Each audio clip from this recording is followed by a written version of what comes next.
tarde a todos e todas. Quero agradecer primeiro o convite para estar conversando com vocês, né, para bater um papo com vocês na tarde desta quinta. O Bruno falou que ele está pessimista.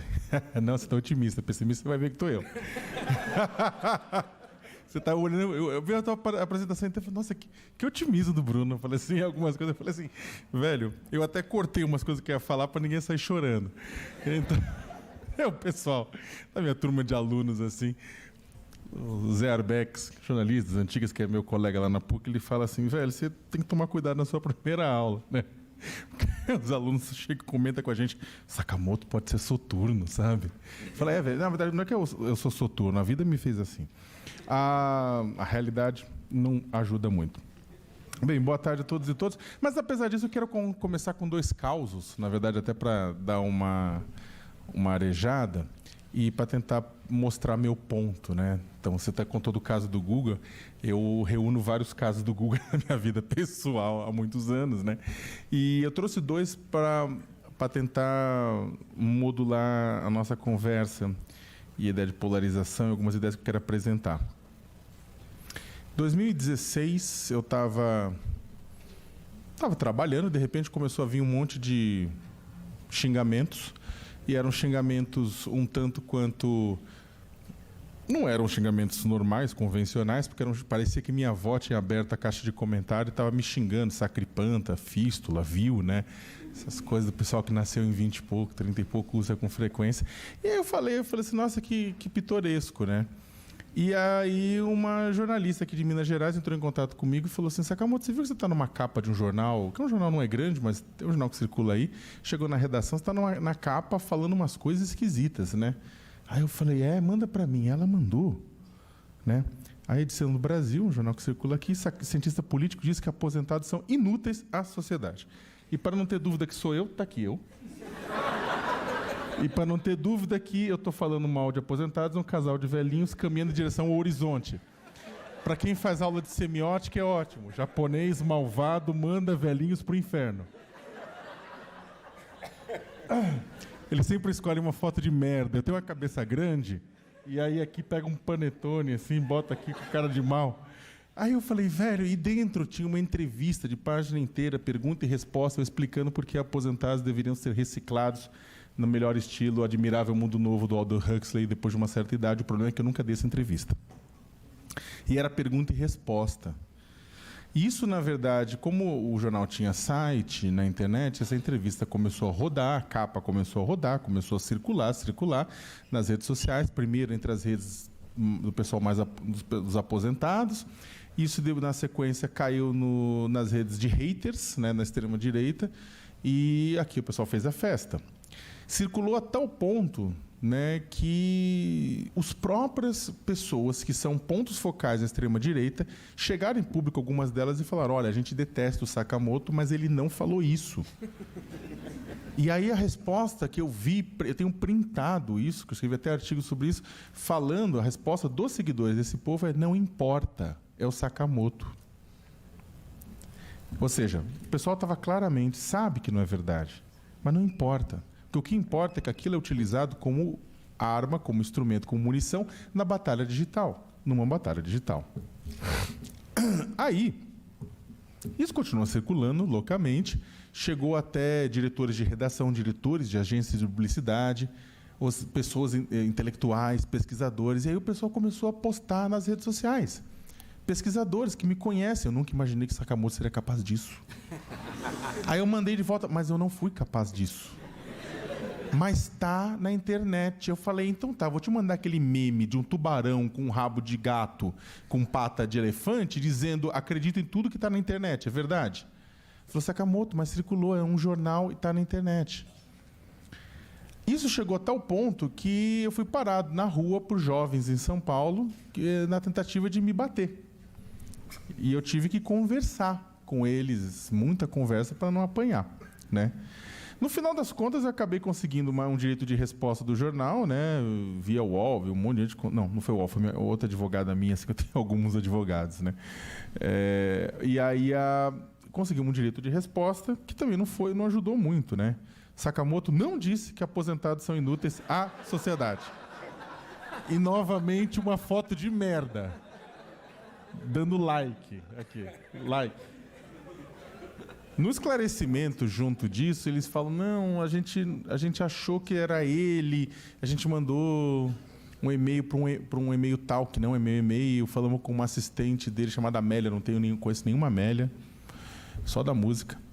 E aí e deram uma de João Sem Braço. Eu não vou entrar na história do jornal, porque não interessa, questões legais, não interessa. O que interessa agora é a questão da consequência da repercussão. Isso aqui está circulando até hoje, com memes. Criaram memes do tipo, Sakamoto deve morrer, Sakamoto precisa morrer, né? Isso circulou.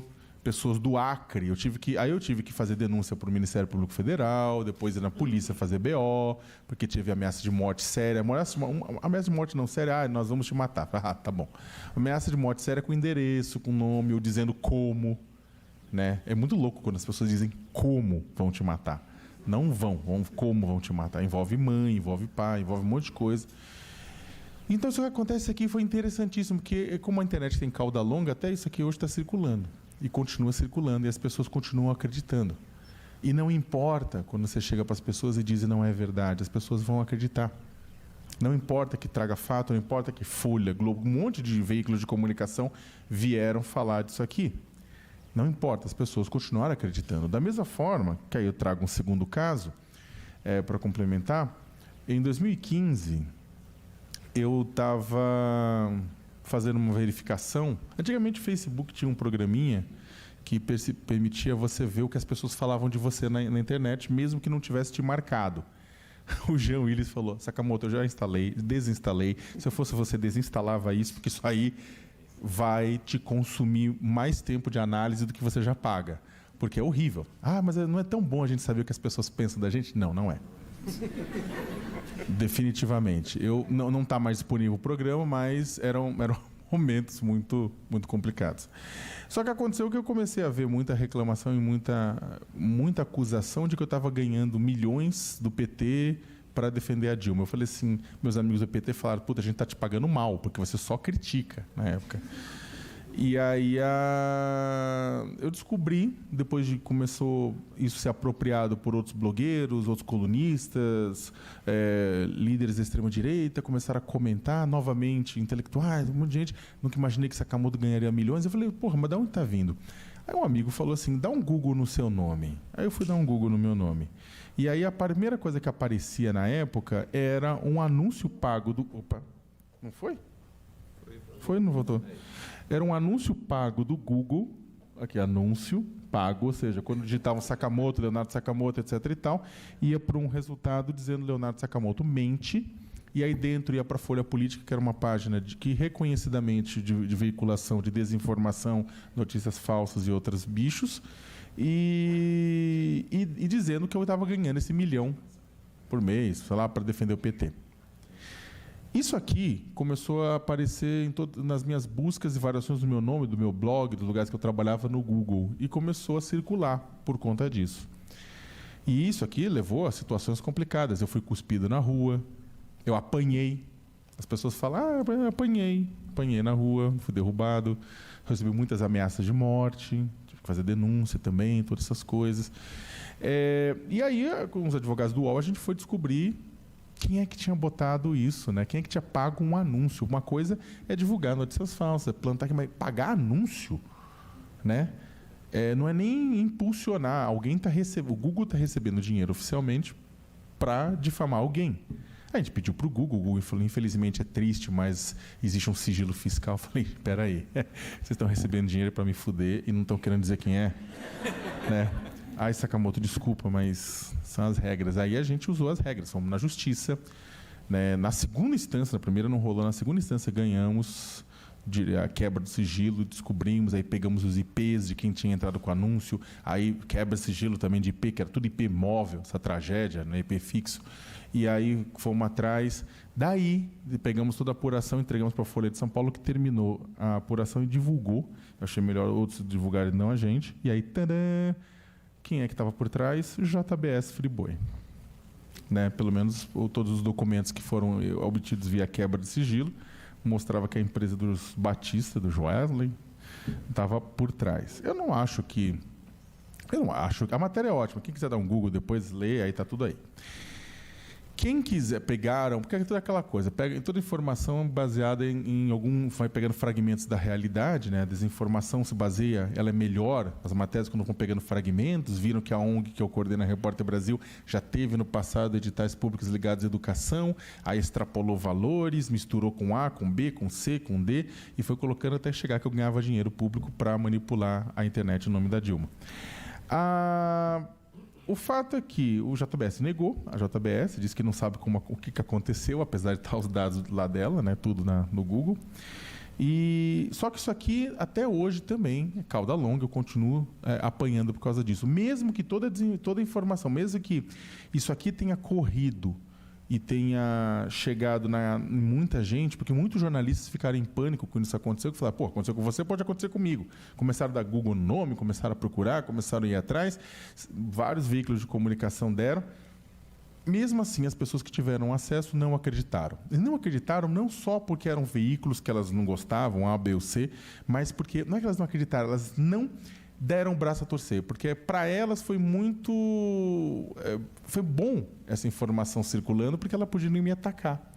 Eu conversei com muita gente que circulou, entrei em contato, consegui fazer conversa, etc. As pessoas falaram assim, não gosto de você. Essa é a razão que eu fiz circular. Mas você checou? Mas não precisa. Não importa se é verdade ou mentira. Importa que eu não gosto de você. Né? Então, o que acontece? A outra da notícia do jornal lá do jornal fake lá, circulou, somando todas as matérias laterais que foram publicadas, todos os ataques contra mim ultrapassaram 1 milhão e pouco de compartilhamentos. O desmentido foi coisa de 20, 30 mil. Isso aqui também, mesma coisa. Mas mesmo desmentido que chegava nas pessoas, não fazia efeito. A gente vive numa sociedade, e aí acho que é o ponto principal que eu queria abordar, né, que para nós que somos jornalistas e estamos trabalhando no dia a dia, é extremamente duro, que é a questão de que a gente está atuando numa sociedade extremamente polarizada. Eu acho bom uma sociedade em que as pessoas se encaixam em polos políticos, se conseguem se reconhecer em diferentes polos políticos. O problema é quando essa polarização ela é tão esgarçada, mas tão esgarçada que você só consome informação do seu polo político, não consome informação sobre o outro polo, não tem informação sobre os seres humanos do outro polo político, está cagando e andando para esses seres humanos, por conseguinte, e que se que eles viverem ou morrerem, para você tanto faz. Né? Que na verdade você acaba se colocando como se a sua tribo, esse grupo que você se reconhecesse, fossem os únicos que merecessem ser chamados de humanidade. O ponto é que esse esgarçamento ele não foi de uma hora para outra, né? Ele foi bem curto em questões históricos, mas ele não foi de um dia para a noite, foi um processo. E ele causa impactos e causa problemas na forma como a sociedade lida com as coisas, muito além de problemas para mim ou para jornalistas individualmente. E aí eu vou colocar um ponto, pode parecer polêmico, mas é que jornalisticamente não é, que é o seguinte, isso aqui é um mapa de interações sobre o ataque que o Bolsonaro teve no dia 6 de setembro, a facada, que foi feito pela Diretoria de Análise de Políticas Públicas, do DAPP da FGV, que produz esse conteúdo, tudo. E aí eles trabalharam com os tweets, né? Analisaram 1.702.949 retweets entre 6 de setembro, na hora da facada, até as 9 da manhã de 7 de setembro. 40,5% dos retweets eram de 40,5% dos perfis falavam do ataque como fake, ironizando críticas da direita. 9,8% traziam mensagem de solidariedade ao candidato, né, reproduzindo coisas do Ciro e do Haddad, por exemplo, lembrando a falta de empatia do Bolsonaro. 8,7% criticavam quem ficava feliz com o ataque. 12,7% demonstrava apoio ao Bolsonaro, desejando plena recuperação, criticando a esquerda. 7% criticavam a esquerda por suspeitar da veracidade do ataque e demonstravam solidariedade. O fato é o seguinte, independentemente do que vocês acreditam ou não, não há indícios de que a facada não foi verdadeira. Jornalisticamente, não há. Vocês podem acreditar em outra coisa, mas não há. Ah, mas a camiseta... Gente, aquela camiseta, a foto que circulou não era a camiseta dele. Ah, mas a foto no hospital que ele entrou andando. Ele não entrou andando no hospital. Todos nós jornalistas, a gente estava totalmente conectado naquele momento. Tinha dezenas, centenas de jornalistas. Tinha gente dentro do hospital, tinha gente do lado dele, tinha gente em todos os lugares. Tinha gente que é amigo de médico, primo de médico, tudo isso lá. Tem foto, tem vídeo, tem tudo de operação. Tem tudo. Só que nem tudo vai ao ar por uma série de razões, inclusive humanas, né, humanitárias. O fato é que não importa. Naquele momento, 40% das pessoas acreditavam que a facada era falsa porque a facada era... O fato em si era bom demais, entre aspas, tirando, é claro, a abominação que foi o ataque em si, mas o resultado era bom demais para ser verdade para o Bolsonaro. Então, as pessoas falaram, é impossível. É impossível. Da mesma forma que é impossível, ou tantas outras coisas impossíveis, que o roteirista desta pornochanchada chamada Brasil... tem produzido nos últimos anos. Quem diria que assessores do PT iam ganhar a Mega Sena? 120 milhões. Tem gente da extrema-direita que está circulando e pedindo de verdade a CPI da Mega Sena. Mas de verdade, pedindo porque acham que é impossível isso acontecer. Porque, sinceramente, se a gente não tivesse vivido tudo o que a gente viveu nos últimos anos e simplesmente ele tivesse chegado nesse dia da Mega Sena, ninguém acreditava também. Se tivesse sido num governo do PT, falou assim, ia ser mucambagem. Aconteceu merda. Só que aí, como foi no governo Bolsonaro, é difícil, pessoal, né? O que resta pra gente é pedir pro Bolsonaro levar o checão na Câmara, né? Carregar, né? Ou, sei lá, demitir o presidente da Caixa e mandar ver os números antes para ver, né? Como ele tem feito. O fato é que o roteirista do Brasil, ele é muito esquisito. Ele derruba o Teori Zavascki perto de julgamento, tudo. Ele derruba o Eduardo Campos. Eu não estou dizendo que teorias das conspirações não existam, mas as conspirações, as boas conspirações são boas demais para acontecerem de forma desleixada, como parece que escreve o roteirista do Brasil. Então, o que acontece? Existem muitas formas, na verdade, de conspirar, de fazer, né, coisas que a gente nem sabe o que está acontecendo até agora. As boas conspirações a gente não sabe até hoje, na verdade. O fato é que é o seguinte, a gente não estou falando que alguém não tem razão para duvidar. O fato é que não havia elemento comprovatório suficiente para você afirmar que era falso. Você pode ficar em silêncio, mas não ficar postando dizendo que é falso. Mas é o que 40,5% das pessoas fizeram. Porque, para elas, aquilo era a narrativa que cabia naquele buraco de sentido daquele momento. E vamos ser sinceros, a gente não aguenta viver sem explicação para as coisas. A gente precisa de explicação para as coisas. A gente não consegue...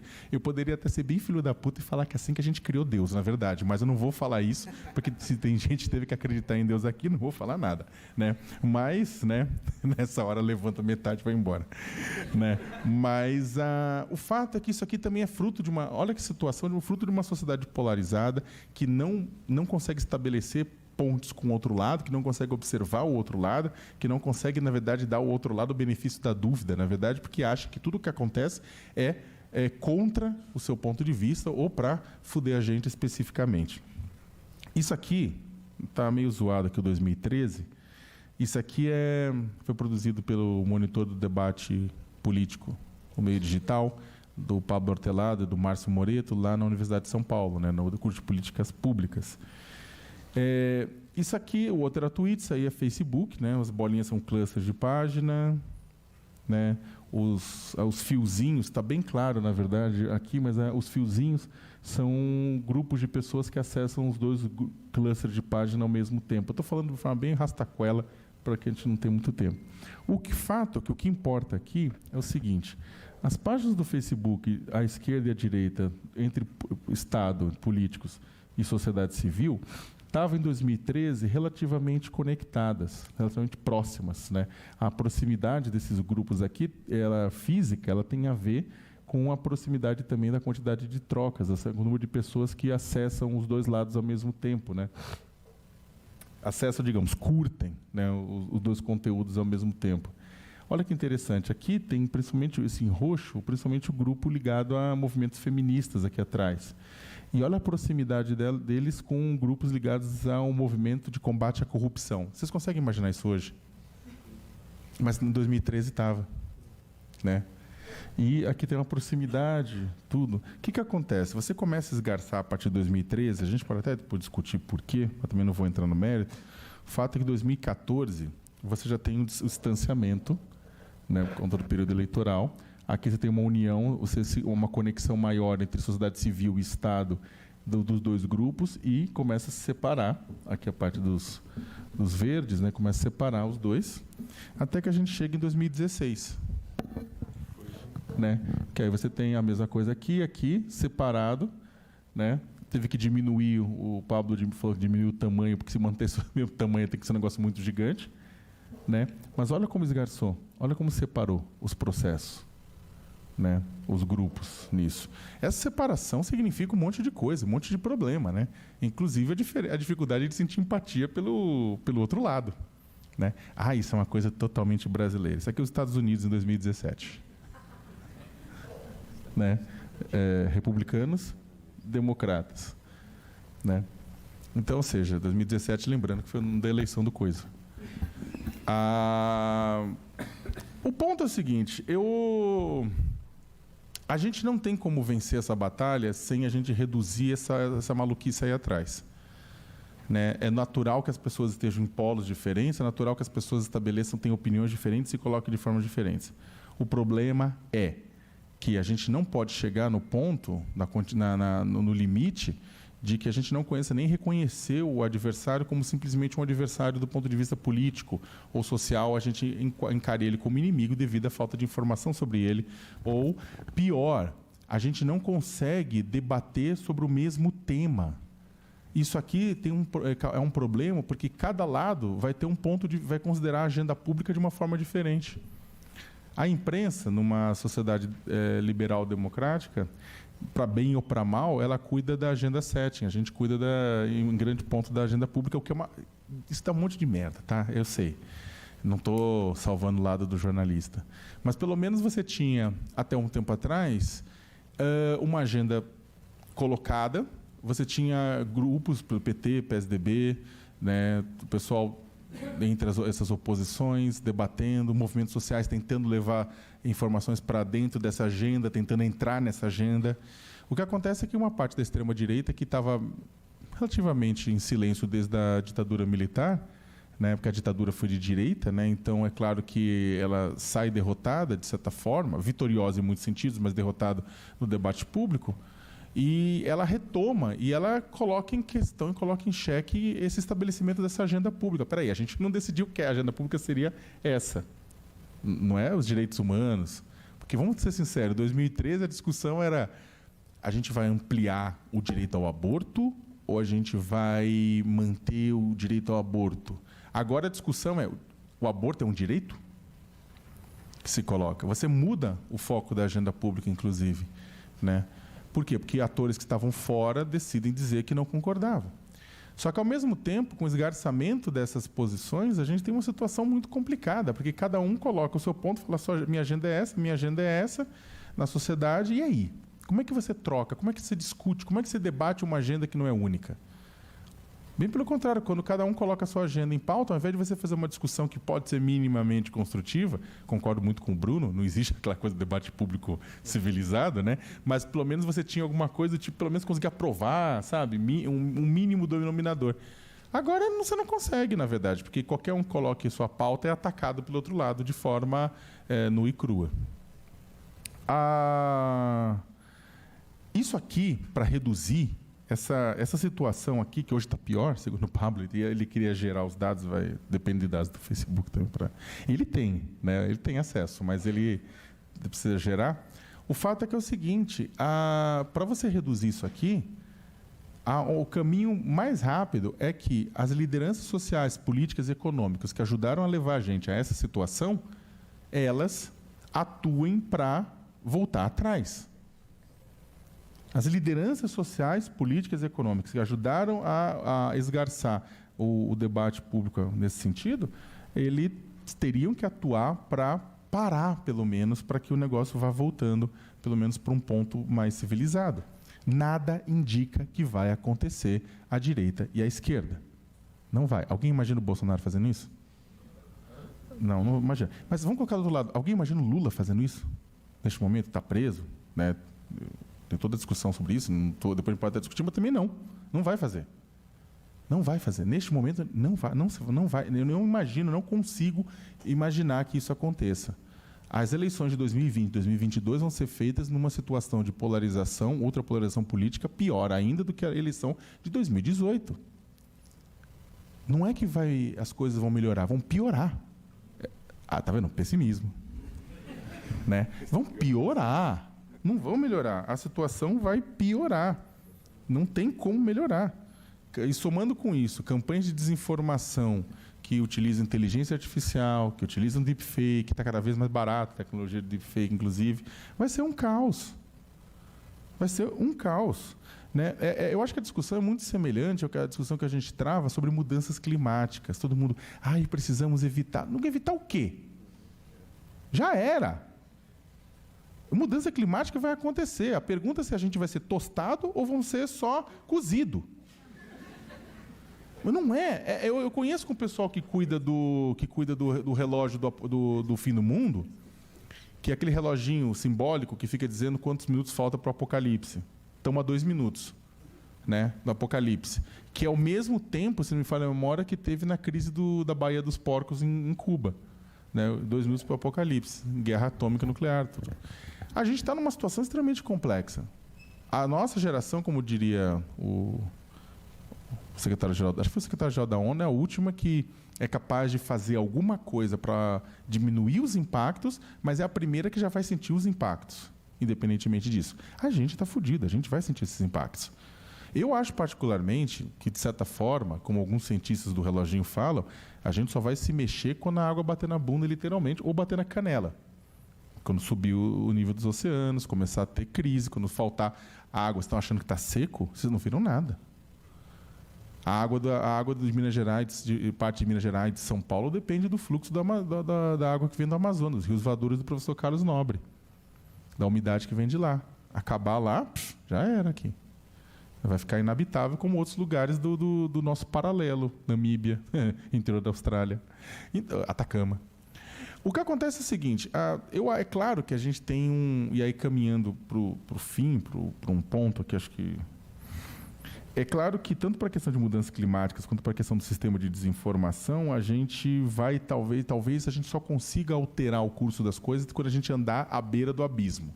A gente não chegou à beira do abismo ainda. Em 1948, de 1939 a 1945, o mundo viveu a sua pior guerra. Dezenas de milhões morreram, muitos deles de forma absurda, câmaras de gás, né, campos de concentração.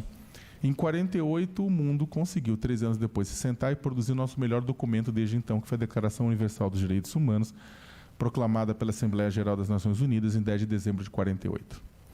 O Brasil viveu uma ditadura militar de 64 a 85 também, que matou, torturou, fez sumir, tudo. 3 anos depois, nós conseguimos promulgar a nossa melhor Constituição na história do país, que conta com artigos como o 5º sobre os direitos das pessoas, ou o 7º, que são os direitos trabalhistas, que foram um marco. Exatamente depois de viver momentos muito próximos do abismo, a humanidade consegue perceber e caminhar para um lugar melhor. O problema é que talvez isso que a gente tenha que viver, tanto para mudanças climáticas quanto para a questão de desinformação. Eu concordo com a Vivi Ovadia, que foi formada pelo MIT, que hoje é do Centro de Responsabilidade de Mídias Sociais de Michigan e membro do Tal Center da Universidade de Columbia, ligado lá ao pessoal do jornalismo, que utiliza o termo infocalipse, exatamente para o que a gente está vivendo.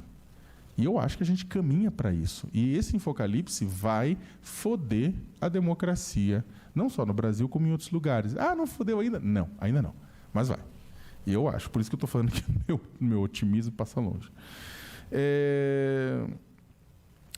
Nenhuma ação tomada agora, porque essa ação, que eu acho que é uma das mais principais, não vai acontecer, e outras ações que foram brilhantemente colocadas pelos meus colegas antes de mim, elas são relevantes, mas acho que nenhuma delas tomada agora, por conta desta situação aqui atrás, vai ser suficiente para mudar o fato de que 2020 e 2022 teremos eleições manipuladas, cujo resultado não necessariamente expressa a reflexão popular. Fato. Dá para mudar? Dá. Temos condições de mudar? Não, eu acho, sinceramente. Jornalismo é cada vez mais importante, mas ao mesmo tempo irrelevante. Ele é importante no debate, só que ele é pego e dá-se a cada matéria, a cada conteúdo um significado diferente, que circula livremente. Folha, Estado, Folha, Globo, UOL, G1, Veja, são Estado sim também, eles são os veículos de comunicação que mais repercutem o conteúdo, responsável por metade de todo o conteúdo que circula no Facebook, por exemplo, de conteúdos assim, de debate. O resto são outros sites, etc. Só que o pessoal pega aquele conteúdo e dá um outro sentido para a coisa. A gente tem situação de 0 rating nos telefones celulares, significa as pessoas pegam seu telefone, que não tem dinheiro para pagar uma conta de pós-pago, pré-pago, garante que quando acabar o saldo de bytes, você pode continuar acessando como? Redes sociais. Como é que você vai acessar uma correção de checagem em situação de 0 rating? Por exemplo, você recebeu uma informação falsa, você quer checar na lupa em qualquer lugar. Como? Não dá acesso. Só vai dar acesso via WhatsApp, via redes sociais. Você não consegue sair para fora buscar. O sistema, ele travou. Ele é um sistema travado e muito bem feito para fuder mesmo. Desculpa usar a palavra fuder várias vezes. É que eu não consigo. O tema pede. Se eu falasse de ursinhos carinhosos, eu ia falar de amor. Como eu estou falando do futuro do Brasil, eu falo de fuder. Né? Só para passar uma coisa muito rápida, que o tempo esgotou, mas é o seguinte, quando eu estava falando do sistema de desinformação, esse aqui é uma constelação inteira. Né? Eu gosto sempre de mostrar nas aulas de desinformação da gente, aqui a desinformação, né? Dividindo em 3 grandes grupos: manipulação, a intenção parte do emissor, parcialidade, a incompreensão, que é o problema no receptor. Fake news, notícia falsa, é isso aqui, gente. Só que isso aqui não foi o principal problema da eleição de 2018. Não foi. Foi o resto. Foi tudo junto. Né? As pessoas precisam saber o que é fake news. Na verdade, as pessoas precisam saber o que é news. As pessoas não sabem a diferença de opinião e notícia. Você não tem alfabetização midiática nas escolas desde cedo para que a pessoa saiba a diferença entre notícia e opinião. Um economista renomado me criticou dia desse. Não, porque só notícia é falsa. Eu falei, uma opinião baseada em fatos reais. Não estou falando o contexto todo é falso. Eu falei, uma opinião. Sua opinião é falsa. Eu falei assim, a tua vida é amarga. Aí eu falei assim, velho, como é que eu consigo dialogar com isso? Né? E aí o fato é que a gente sabe, a gente aprende desde criança, as crianças são ensinadas para saber a diferença de maminha e de alcatra. Mas não são ensinadas para saber a diferença de fato e de notícia e de opinião. Agora, saiba que quando você consome uma coisa achando que é outra, vai te fazer mais mal do que comer carne estragada. Né? Agora, o ponto aqui olha, fake news, disfarce, fraude, manipulação, falso equilíbrio, erro jornalístico. A gente erra bastante. Tem muita gente que as pessoas falam assim, é fake news, é erro. Não é fake news, é erro. Jornalista erra, inclusive o maior erro da história do jornalismo impresso brasileiro é delicioso, que ao contrário, foi um erramos da Folha que é assim: ao contrário do informado na edição da Ilustrada de tal data, Jesus Cristo foi crucificado e não enforcado. Acho que foi o finado Daniel Pisa que soltou essa. É muito bom, velho. É só olhar para a parede. Tem todo lugar no Brasil tem um crucifixo assim, tipo, é só olhar, o pessoal assim, enviesamento, descontextualização, sensacionalismo, falsa controvérsia, boato, rumor. Depois, incompreensão, como eu falei, opinião, as pessoas não, né, paródia e sátira. Um dos maiores problemas da internet é que a galera acha que o sensacionalista é um site de notícias, né?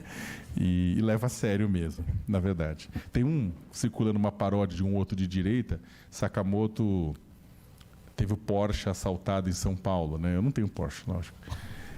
E aí, só que até hoje, tem páginas que discutem a questão de o Sakamoto é comunista e tem um Porsche. Eu não sou nem comunista, não tenho nem Porsche. Mas as pessoas não entendem a questão da sátira. Para finalizar, só, aqueles pontos aqui bem rápidos, né? Para muitos leitores não faz diferença se a informação é verdadeira ou falsa. Isso é um grande problema. Inclusive para a questão de checagem, faz um trabalho civilizador, mas tem essa dificuldade, né, do pessoal querer informação para a guerra. Se o debate público fosse mais qualificado e não estivesse ultrapolarizado, as pessoas se sentiriam motivadas a se informar melhor, né? A escola tem um papel central, concordo, com relação à questão da educação, é fundamental. Só que a educação ela vai ter, se a gente começasse hoje um trabalho de alfabetização midiática forte nas escolas, né, ensinando as pessoas, porque quando você compra um celular, gente, não vem um manual como não ser um idiota nas redes sociais. Vem o quê? Vem só o manual de como usar, mas não vem como evitar você propagar desinformação e como evitar consumir desinformação. Não tem, né? Então, deveria ter, só que o problema é que essa formação ela leva uma geração. E também é uma coisa que é fundamental, que falta amor no mundo, mas falta interpretação de texto, né? Então, é uma outra questão que as pessoas não se entendem, não se dialogam, e quanto mais se esgarça essa relação, menos ainda se entende. Para deixar uma palavra de luz, não vou deixar. O que eu posso fazer por vocês é dizer, a gente vai andar no Vale das Sombras, né? Para citar a Bíblia. E eu estudei 9 anos na escola adventista e fui coroinha de padre, fui do grupo de jovens na igreja católica, aí depois de tudo isso eu resolvi virar ateu. O fato é que eu acho que a gente vai passar pelo Vale das Sombras, vamos ranger muito dente ainda, todos aqueles ciclos do inferno do Dante, só que eu acho que depois de tudo isso a gente vai conseguir levantar. Pelo menos os que sobraram de nós. O fato é que as pessoas não estão... Isso aqui não é sociedade, não é representativo. Nada disso é representativo. Não é.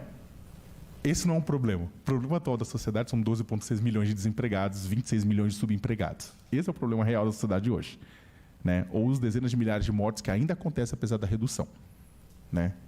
Que não foi por conta do governo, mas foi por conta de outras questões. O fato é que esse não é uma questão, da mesma forma que mudança climática não é. Quando for, aí a gente consegue mudar. Obrigado.